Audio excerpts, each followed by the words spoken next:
Hola, ¿qué tal, jóvenes? Bienvenidos a esta segunda clase. En esta ocasión, pues vamos a hablar un poquito de la historia de la animación. La vez pasada, en el video anterior, vimos los pioneros de la animación, aquellos a los que se les atribuye la paternidad de esta disciplina. Y bueno, el día de hoy vamos a ver un poquito a la historia, cómo fue evolucionando a partir de estos inventos y ya cómo se desprende un poquito del cine y cómo empieza a tomar una división muy particular, en este caso, en el desarrollo de la aplicación. Pero bueno, sin más preámbulo, vamos a empezar.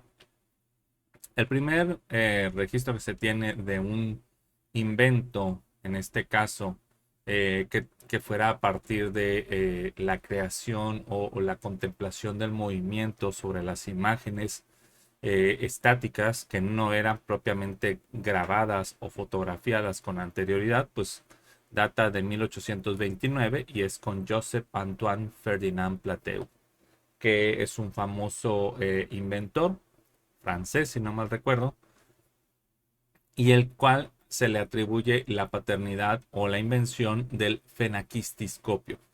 Este elemento era un cilindro, un círculo, mejor dicho, que tenía una serie de ranuras, que estas ranuras encima tenían una serie de 16 dibujos y los cuales estaban distribuidos a lo largo de la circunferencia, y al mover de este elemento, al dar un giro, cuando se veía por las rendijas el reflejo de este elemento, pues parecía que tenían movimiento, ¿no? O sea, es como cuando hacemos el flip-flop el flipbook, perdón, de los, eh, en los libros o en los cuadernos, que pasamos un dibujo a la vez con una velocidad más rápida, pues dan esa sensación de movimiento. Y en este caso, pues Joseph Antoine Ferdinand Plateau, pues se le atribuye la paternidad de este invento.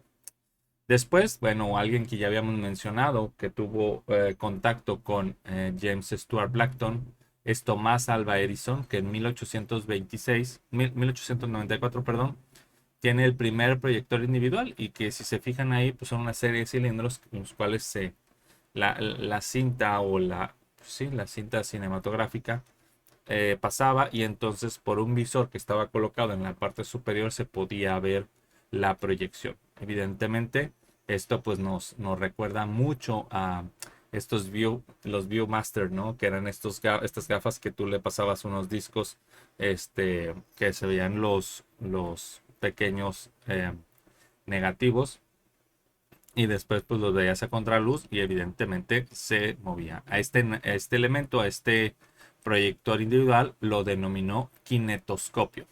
Kine de movimiento. ¿Sí? Hay que ver que las raíces de estos inventos van mucho a la parte de latín, ¿sí? A la parte romana de la palabra.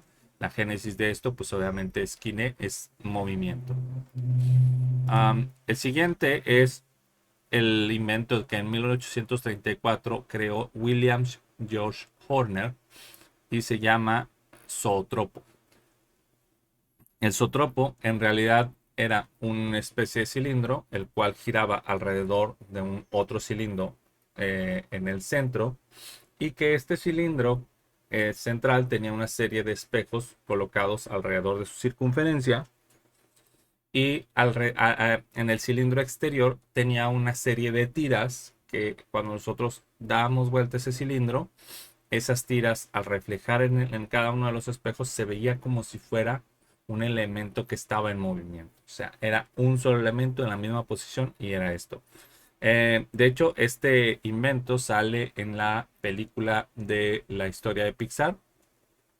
Eso, en la introducción aparece este invento que, bueno, básicamente es uno de los abuelitos, de los bisabuelitos de la animación, ¿no?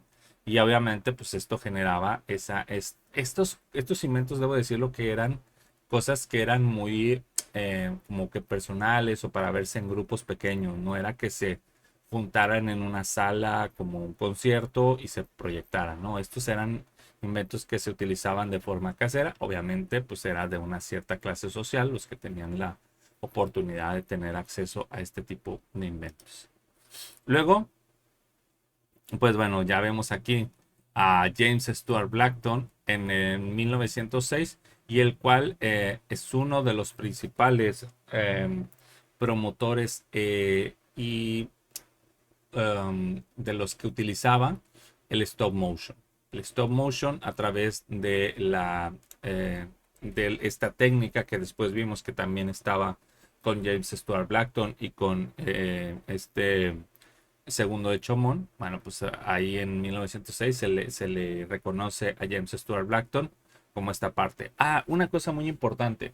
Se me había olvidado comentarles. Mucha de esta información la van a poder encontrar en estos libros. El primero de ellos es el manual el kit de supervivencia del animador, que está hecho por Richard Williams. Richard Williams bueno, era un famoso animador, falleció recientemente, hace 2, 3 años, y él fue el responsable de la película de ¿Quién engañó a Roger Rabbit? Él hizo toda la animación y este libro está basado en muchísimos ejercicios y ejemplos con respecto a los movimientos, posturas, ciclos de animación, ciclos de movimiento, etcétera. Está muy completo, la verdad está muy, muy, muy bueno. Este yo lo recomiendo, lo compré en Amazon, la verdad no cuesta tanto, va a costar entre unos 400 o 500 pesos y la verdad está bastante, bastante interesante. Y en la primera parte, en el primer capítulo, habla un poco acerca pues de su historia dentro de la animación y bueno, un poquito acerca de los diferentes, pues los diferentes procesos de la animación a los que él pues, fue experimentando y fue conociendo, un poquito de su historia, etcétera, ¿no? Este es uno de ellos, la verdad, bastante, bastante recomendable. Otro libro que les recomiendo bastante que tengan por ahí en consideración es este libro, El alquimista de la animación. Y este es de Walt Disney. Este es un libro que también pueden encontrar en línea, ¿sí? Y también cuenta un poquito acerca de la historia de la animación. De hecho, miren, aquí está el, el, el, el zootropo y el fenaquistiscopio aquí en la primera página. No sé si la alcanzan a ver. Ahí está el zootropo y el fenaquistiscopio. Está acá, aquí está. Y bueno, aquí habla, por ejemplo, de la secuencia, las imágenes, o sea, eran colocados. Obviamente habla de la historia de Walt Disney, porque pues, evidentemente es quien los estudios Disney son los que producen este material editorial y la verdad está bastante, bastante bueno. Hay un libro que yo no tengo, pero es el libro de la, la vida de la animación, si mal no recuerdo. Es uno que trae a un Pinocho en la portada y está bastante, bastante bueno. Y hay otro libro que a mí en lo particular me gusta mucho y de hecho ha sido mi referente en las cuestiones de animación. Pero no se puede aquí, que no estaba preparado para esto. Ay, ok, que no quiero que se me caigan todos los libros. Este libro, el libro del dibujo animado de Sergi Cámara, que nos habla también un poquito de pues los procedimientos, lo que es el timeline de la animación, ¿sí? Estos libros, por ejemplo, si en algún momento alguno de mis alumnos, miren, aquí está un poquito de la breve historia, ¿sí? De estos personajes. De hecho, aquí está Segundo de Chomón, no sé si lo alcanzan a ver. Ahí está ahí también Thomas Alva Edison, está Emil Reynaud, em, está Stuart Blackton, Emil Cole, Plateu, William, eh, William Lincoln, bueno, creo que es William Faulkner. Y bueno, una serie de ahí de elementos que están bastante, bastante interesantes. Este sí ya está muy difícil de conseguir en físico, pero creo que sí hay formato digital de este para que lo puedan por ahí buscar por si quieren conocer un poquito más de la historia y de los procedimientos. Creo que como todo proceso, como todo proyecto, tiene un proceso y la verdad es que las metodologías pues, pueden ser bastante, bastante diversas.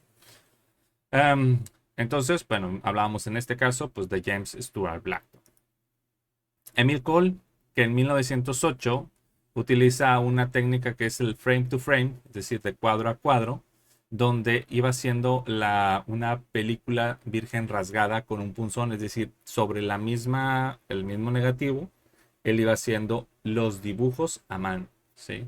O sea, en este caso, pues era lo que conocía como cuadro a cuadro, no era como un paso de manivela, que ibas tomando fotos de las cosas que ibas acomodando. Literal, aquí ibas haciendo los dibujos uno por uno. Y evidentemente, pues era un trabajo mucho más artesanal. Esta animación dura súper poco, pero el tiempo de trabajo, al parecer, fue bastante, bastante largo.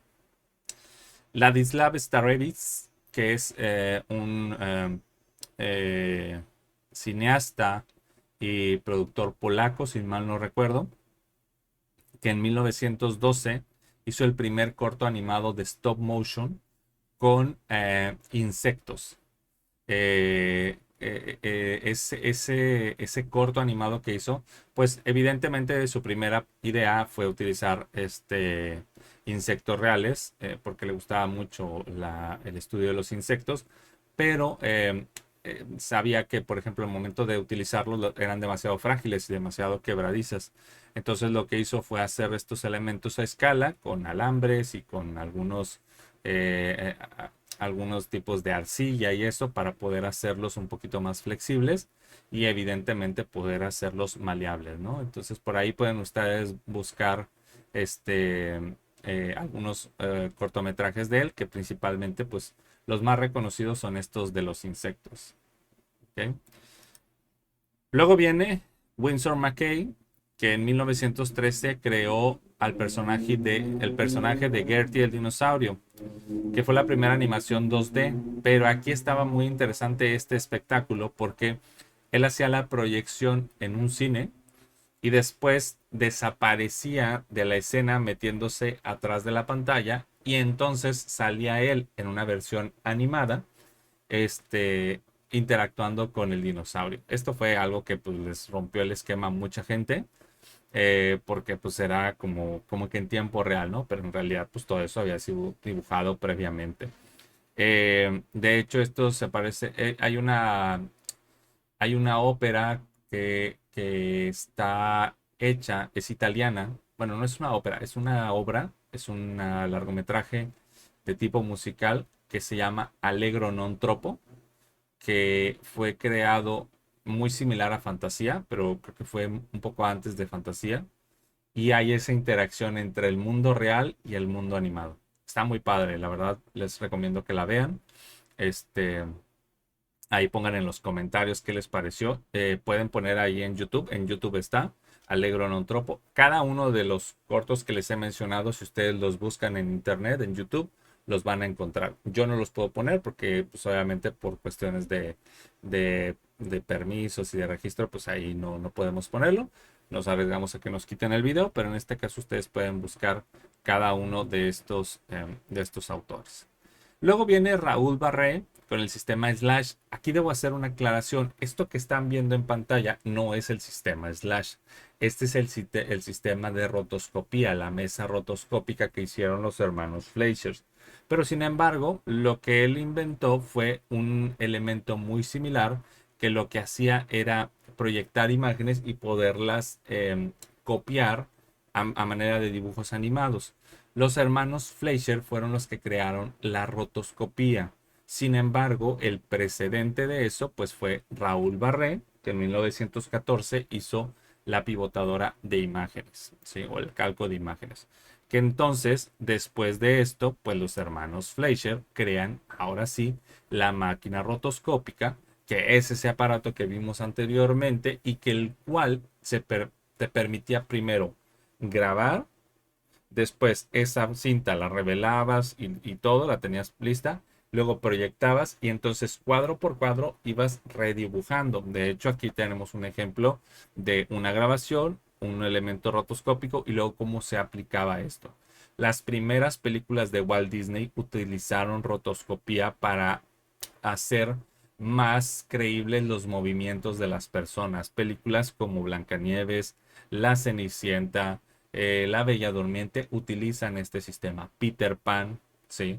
Utilizan este sistema de rotoscopia, lo cual evidentemente es bastante, bastante interesante y tiene un proceso de creación, pues no complejo, sino que evidentemente mucho más fidedigno. También haremos algún proceso de rotoscopia. Cuando nos toque hablar un poquito de las técnicas de animación, hablaremos de ello. Cuando empieza esto, entonces luego viene la era del cartoon. ¿Qué es la era del cartoon? Es cuando se empiezan a tomar, a crear personajes para empezarles a dar vida propia. Y evidentemente, pues entre estos está el primer personaje animado que se llamó Coco el payaso. Coco el payaso era un personaje creado por los hermanos Fleischer. Aunque ustedes no lo crean, fue antes de Mickey Mouse. Y los hermanos Fleischer, uno de ellos grababa al otro hermano y después hacían la rotoscopía con este personaje. Evidentemente fue algo bastante, bastante revolucionado para su época. Y incluso hay una obra por ahí donde un video, creo que sacaron hace poco un remasterizado eh, con un cantante y utilizando esa animación. Por ahí salen Betty Bob y sale Bimbo el perro. Ahorita les voy a enseñar un poquito.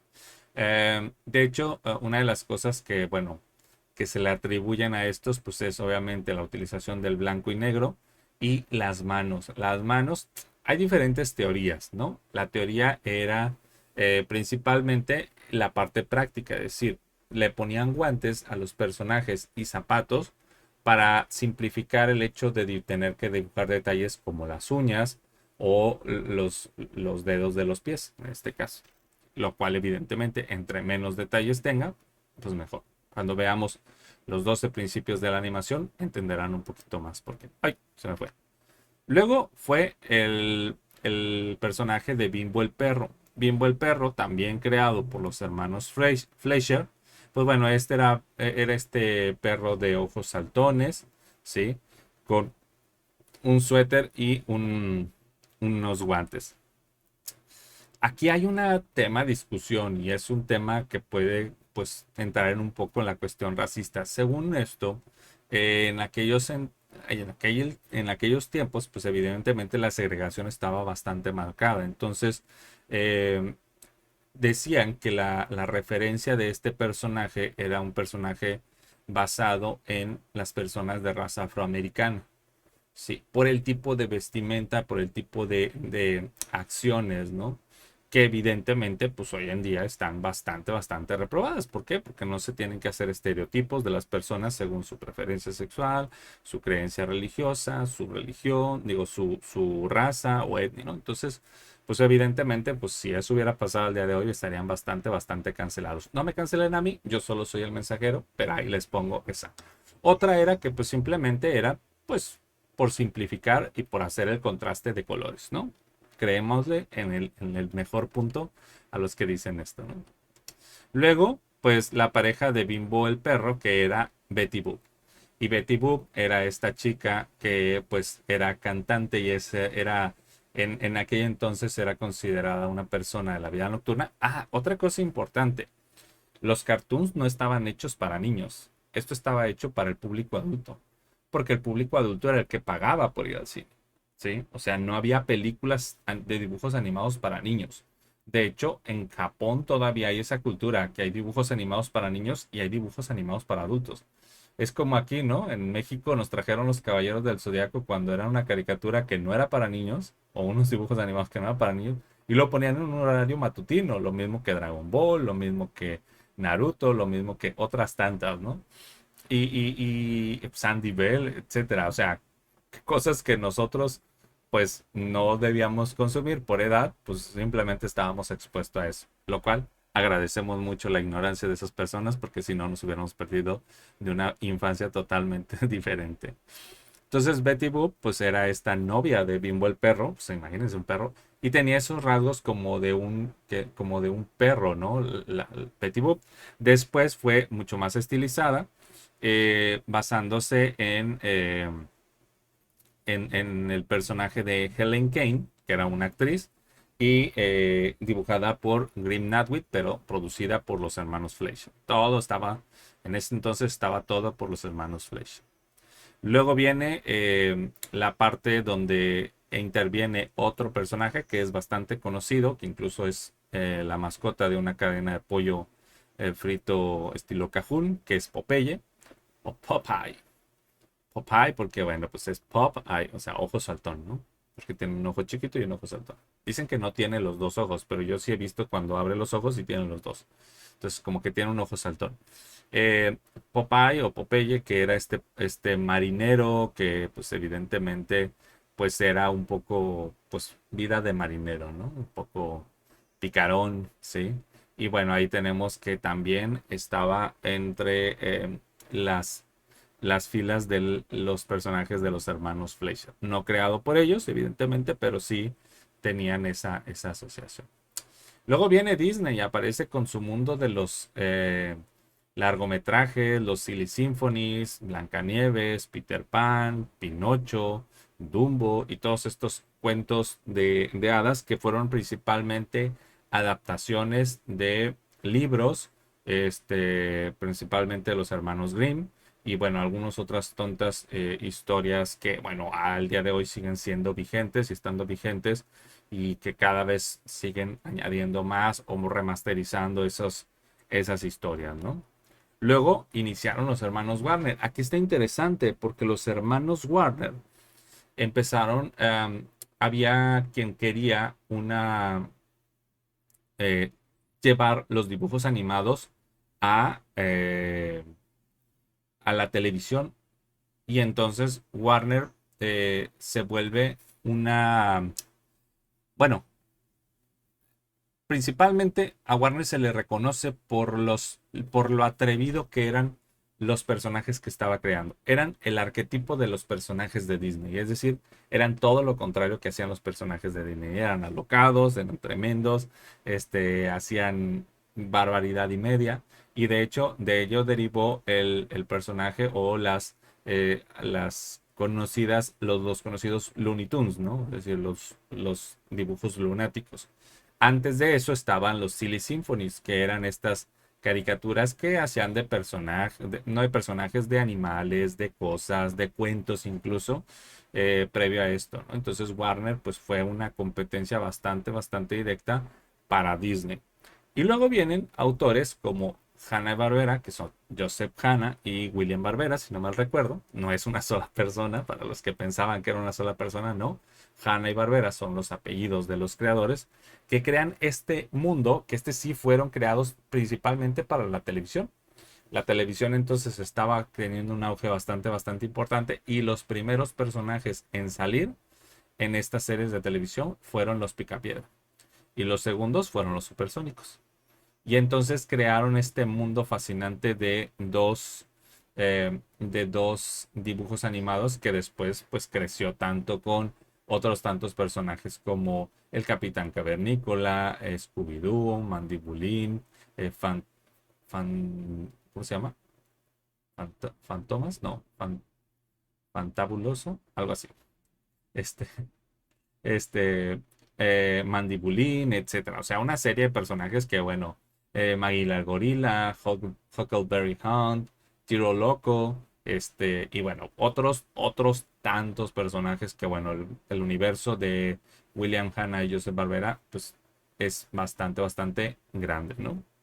Y bueno, pues muchachos, hasta aquí la clase del día de hoy. Es una breve historia de todo el inmenso mundo. Aquí no hemos hablado de personajes ni de, ni de la introducción a la animación digital con otros tantos estudios. Esto ha sido una pequeña aportación y bueno, para los que son alumnos de mi clase, habrá una actividad por ahí programada para que vayan y la chequen en el Teams. Si no eres alumno, espero que te haya gustado esta clase. Si eres alumno, también espero que te haya gustado esta clase. Te invito a que dejes por ahí tus comentarios. Dime cuál es el dibujo animado que más recuerdes de tu infancia o que te sigue gustando hasta el día de hoy. Por ejemplo, para mí, aunque no fue de mi infancia, uno de los dibujos animados que me gusta por la estética que tenía eran las Powerpuff Girls o las chicas superpoderosas, ¿no? Que al final de cuentas trae una estética muy diferente a lo que habíamos conocido de los dibujos animados. Los dibujos animados que me marcaron, sin duda, fueron series como Los Caballeros del Zodiaco o Los Halcones Galácticos o Los Tigres del Mar, perdón. Entonces, déjame ahí en los comentarios cuáles son los dibujos animados que te han gustado, que te siguen gustando y cuáles son tus personajes favoritos. Espero que les haya gustado el video. Los veo en el próximo video donde hablaremos un poco más acerca de las técnicas de animación, o mejor dicho, hablaremos de las obras más destacadas de la animación. Entonces, les mando un abrazo, les mando mis mejores saludos, espero que estén muy bien y por aquí nos vemos en el siguiente video. No se olviden de darle like al video. Bye bye.